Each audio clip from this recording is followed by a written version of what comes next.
আমাদের আজকের আয়োজনে জানব ইমাম আবু হানিফা রহমাতুল্লাহ আলাইয়ের সংগ্রামী জীবনের গল্প। মূল গল্পে যাবার আগে তার জীবনের সর্বশেষ ঘটনাটা বলে শুরু করতে চাই। ইমাম আবু হানিফা রহমাতুল্লাহ আলাই ছিলেন একজন আপোষহীন ব্যক্তিত্ব। নীতির জন্য যে কোনো ত্যাগ স্বীকার করাই ছিল যার চারিত্রিক বৈশিষ্ট্য। কুফার উমাইয়া গভর্নর ইয়াজিদ ইবনে আমার ইবনে হুবাইরা এবং পরে আব্বাসি খলিফা মানসুর তাকে প্রধান বিচারপতির পদ দান করলে তিনি তাদের সেই প্রস্তাব দৃঢ়ভাবে প্রত্যাখ্যান করলেন। সেই পদ গ্রহণে অস্বীকৃতি জানানোর পেছনের কারণ তিনি জালেম শাসকের সমর্থন করতে নারাজ ছিলেন। খলিফা এতে অপমানে ক্ষুব্ধ হয়ে ইমাম আবু হানিফাকে কারাগারে বন্দী করেন। প্রতিদিন তাকে কারাগার থেকে বের করে প্রকাশ্যে 10টি করে চাবুক মারা হতো। চাবুকের আঘাতে তার শরীর থেকে রক্ত বের হতো। পানাহারের কষ্টসহ বিভিন্নভাবে 70 বছর বয়সের বৃদ্ধ ইমামকে এভাবেই সে সময় নির্যাতন করা হয়। অবশেষে ইমাম হানিফা রহমাতুল্লাহ আলাইকে জোর করে বিষ পান করানো হয়, আর তাতে তিনি প্রাণত্যাগ করেন। তবুও তিনি নীতির প্রশ্নে কোনো আপোষ করেননি। এমন একজন মানুষের জীবনী কতই না ঘটনাবহুল ছিল, আর তার জীবনী থেকে আমাদের কতই না শেখার আছে। তাই আমাদের আজকের আয়োজনে থাকছে 55 বার হজ পালন করা এই ইসলামী সৈনিকের জীবনের গল্প। সেই সাথে তার জীবনের নানান অজানা এবং শিক্ষণীয় তথ্য জানতে ভিডিওটি অবশ্যই শেষ পর্যন্ত দেখবেন। ইমাম হানিফা রহমাতুল্লাহ আলাই 699 সালের 5 সেপ্টেম্বরে জন্মগ্রহণ করেছিলেন। তার দাদা জ্যোতি ছিলেন একজন ফরাসি অধিবাসী। তিনি ছিলেন একজন অগ্নি উপাসক। 36 হিজরিতে তিনি ইসলাম গ্রহণ করেন এবং স্ত্রীকে নিয়ে হিজরত করে মক্কায় চলে আসেন। কুফায় পৌঁছে তিনি হজরত আলী রাদিয়াল্লাহু তাআলা আনহুর সান্নিধ্য লাভ করেন এবং সেখানে স্থায়ীভাবে বসবাসের সিদ্ধান্ত নেন। এরপর তিনি কাপড়ের ব্যবসা দ্বারা জীবিকা নির্বাহের ব্যবস্থা করেন। একবার নওরোজের সময় কিছু ফালুদা হজরত আলী রাদিয়াল্লাহু তাআলা আনহুকে উপহার দিলে তিনি তাকে জিজ্ঞাসা করেন, এটা কি জিনিস? তিনি বলেন, নওরোজের ফালুদা। 40 হিজরিতে যুথির এক পুত্র জন্মগ্রহণ করেন, নাম রাখেন সাবিত। বরকতের জন্য তাকে হজরত আলী রাদিয়াল্লাহু তাআলা আনহুর কাছে নিয়ে এলে তিনি শিশুপুত্রের মাথায় হাত বুলিয়ে দোয়া করে দেন। সাবিতের 40 বছর বয়সে 80 হিজরিতে তার ঘরে এক পুত্র সন্তান জন্মগ্রহণ করে। সেই সময় উমাইয়া শাসক আব্দুল মালিক ইবনে মারওয়ান মুসলিম জাহানের শাসনকর্তা ছিলেন। সে সময় জনক জননী আদর করে তার নাম রাখেন নুমান। আর ইনি হচ্ছেন বিশ্ববিখ্যাত ইমাম আবু হানিফা রহমাতুল্লাহ আলাই। ইমাম আবু হানিফা রহমাতুল্লাহ আলাইয়ের পুরো নাম নুমান ইবনে সাবেত ইবনে জুতি। আবু হানিফা তার কুনিয়াত বা ডাকনাম। পরবর্তী যুগে তিনি ইমাম আবু হানিফা নামে প্রসিদ্ধি লাভ করেছেন এবং বিশ্ববাসী তাকে আবু হানিফা নামে বেশি চেনে।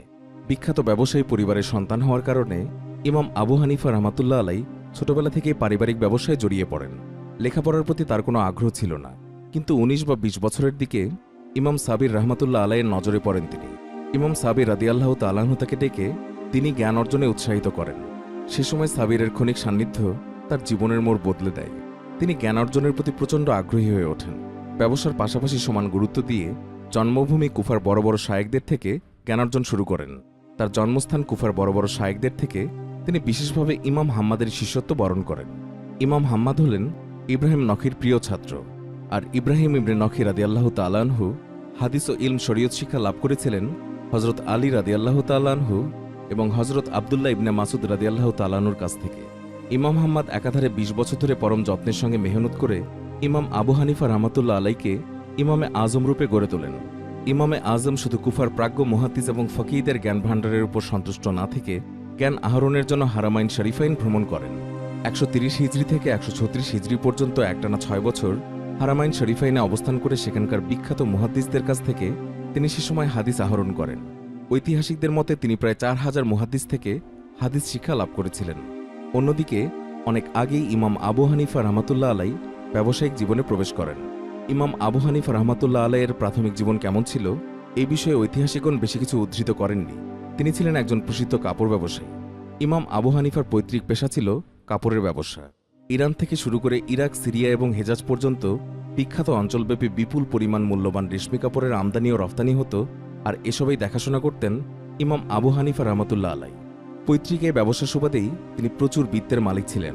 তৎকালীন বিশিষ্ট ওলামাগণের মধ্যে তিনি ছিলেন প্রথম ব্যক্তি যিনি রাষ্ট্রীয় পৃষ্ঠপোষকতা বা বিত্তবানদের হাদিয়া তোফা প্রাপ্তির পরোয়া না করে নিজ উপার্জনের দ্বারা জীবিকা নির্বাহ, এলমে শিক্ষা, এলমের সেবা এবং তার নিকট সমবেত গরিব শিক্ষার্থীদের যাবতীয় ব্যয়ভার নির্বাহ করার ব্যবস্থা করতেন। 16 বছর বয়সেই তিনি পিতৃহারা হয়েছিলেন। পিতা ছিলেন একজন প্রতিষ্ঠিত ব্যবসায়ী। তার মৃত্যুর পরে এই ব্যবসার দায়িত্ব নিতে হয় যুবক ইমাম আবু হানিফা রহমাতুল্লাহ আলাইকে। ব্যবসায় তার সততার পরিচয় পেয়ে সে সময় দিকবিদিক থেকে লোকেরা তার দোকানে ভিড় জমাতেন। এভাবে তিনি জনমানুষের কাছে সে সময় ব্যাপকভাবে পরিচিতি লাভ করেছিলেন। ইমাম সাবির রহমাতুল্লাহ আলাই তাকে ইলমের ব্যাপারে উৎসাহিত করার আগ পর্যন্ত তিনি এই ব্যবসাকে নিজের ক্যারিয়ার হিসেবে নিয়েছিলেন। এর মাঝে 120 হিজরিতে উস্তাদ হাম্মাদের ইন্তেকালের পর তিনি উস্তাদের মাদ্রাসার দায়িত্ব গ্রহণ করেন। সে সময় তিনি পাঠদানের পাশাপাশি পৈতৃক কাপড়ের ব্যবসাও ধরে রেখেছিলেন। ইমামে আজম রহমাতুল্লাহ আলাই হজরত মুহাম্মদ সাল্লাল্লাহু আলাইহি ওয়াসাল্লামের সান্নিধ্যে ধন্য বেশ কয়েকজন সাহাবীর সঙ্গলাভ করে তাবেঈ হওয়ার সৌভাগ্য অর্জন করেন। তাদের মাঝে উল্লেখযোগ্য কয়েকজন হচ্ছেন হজরত আনাস ইবনে মালিক রাদিয়াল্লাহু তাআলা আনহু, হজরত আবদুল্লাহ ইবনে আউফ রাদিয়াল্লাহু তাআলা আনহু, হজরত সাহল ইবনে সাদরা রাদিয়াল্লাহু তাআলা আনহু, হজরত আবু তুফাইল রাদিয়াল্লাহু তাআলা আনহু, হজরত আবদুল্লাহ ইবনে জুবাইদি রাদিয়াল্লাহু তাআলা আনহু, হজরত জাবির ইবনে আবদুল্লাহ রাদিয়াল্লাহু তাআলা আনহু ও হজরত ওয়াসিনা ইবনে আসকি রাদিয়াল্লাহু তাআলা আনহু। লেখাপড়া শেষে তিনি ইসলাম ধর্মে বেশ অবদান রেখেছিলেন। যুক্তিবিদ্যা সহ অন্যান্য বিষয়ে অসাধারণ জ্ঞানে গুণান্বিত হওয়ার পাশাপাশি ইসলামী শরীয়তের বিধিনিষেধের উপর গভীর জ্ঞান অর্জন করেছিলেন। ইমাম সাবির রহমাতুল্লাহ আলাইয়ের অনুপ্রেরণায় আল্লাহ তাআলা কর্তৃক তৌফিকপ্রাপ্ত হওয়ার পর তিনি ফিকহের জগতে পদার্পণ করেন। ইলমে দিন শিক্ষা অর্জনের মানসে তিনি বিভিন্ন মুহাদ্দিস ও ফাকিহদের সাথে যোগাযোগ করেন এবং তাদের কাছ থেকে বিভিন্ন বিষয় শিক্ষা গ্রহণ করেছিলেন।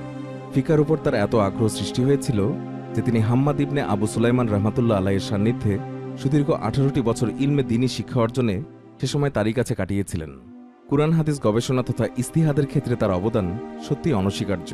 তাকে সমকালীন যুগে ফাকিদের সর্দার বলে গণ্য করা হতো। এছাড়া তিনি ইরাকের কুফা নগরীর মুফতি হিসেবেও সর্বাধিক পরিচিত ছিলেন। ইলমি ময়দানে তার অবদান ছিল অনস্বীকার্য।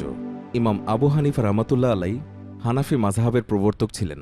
আজও তিনি ইমামে আজম নামে প্রসিদ্ধ হয়ে আছেন এবং প্রসিদ্ধ 4 জন ইমামের মাঝে তাকেই শ্রেষ্ঠ ইমাম হিসাবে অভিহিত করা হয়।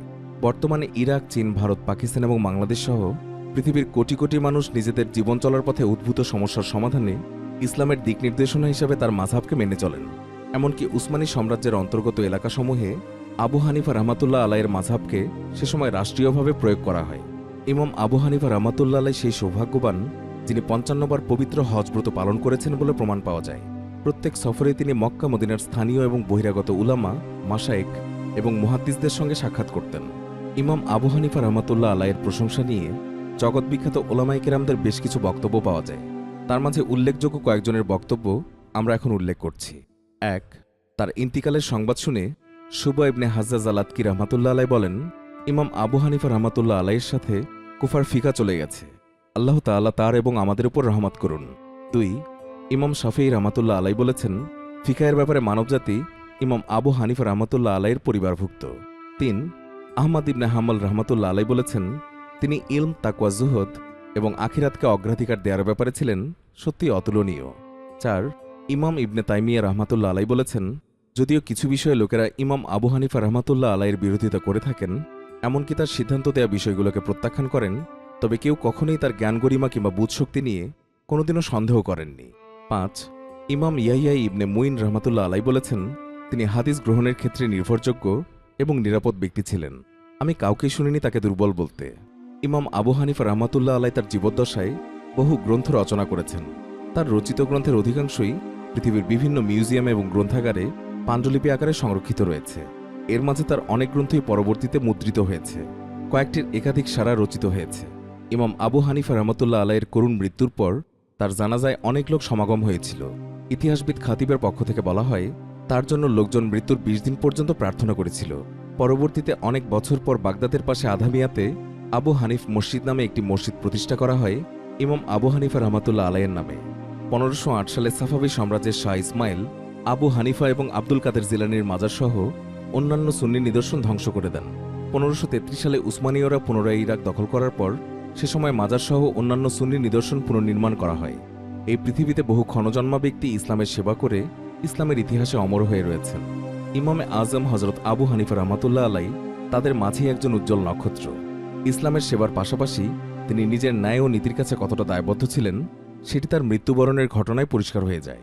ইসলামের জ্ঞান ভাণ্ডারে তিনি যে অবদান রেখে গেছেন, কিয়ামত পর্যন্ত মুসলিম উম্মাহ সেজন্য সত্যি চিরঋণী হয়ে থাকবে। প্রিয় ভিউয়ার্স, ইসলামের এই সংগ্রামী সৈনিক আবু হানিফা রহমাতুল্লাহ আলাইয়ের জীবনী নিয়ে আমাদের এই ভিডিওটি যদি আপনাদের সত্যি ভালো লেগে থাকে তাহলে অবশ্যই লাইক দেবেন এবং শেয়ার করবেন। এমনকি ইমাম আবু হানিফা রহমাতুল্লাহ আলাইকে নিয়ে আপনার মূল্যবান মতামত জানাতেও ভুলবেন না। আরও এমন ইসলামী ব্যক্তিত্বের জীবনের কথাসহ নানান অজানা তথ্য জানতে আমাদের চ্যানেলটি সাবস্ক্রাইব করে আমাদের সাথেই থাকুন।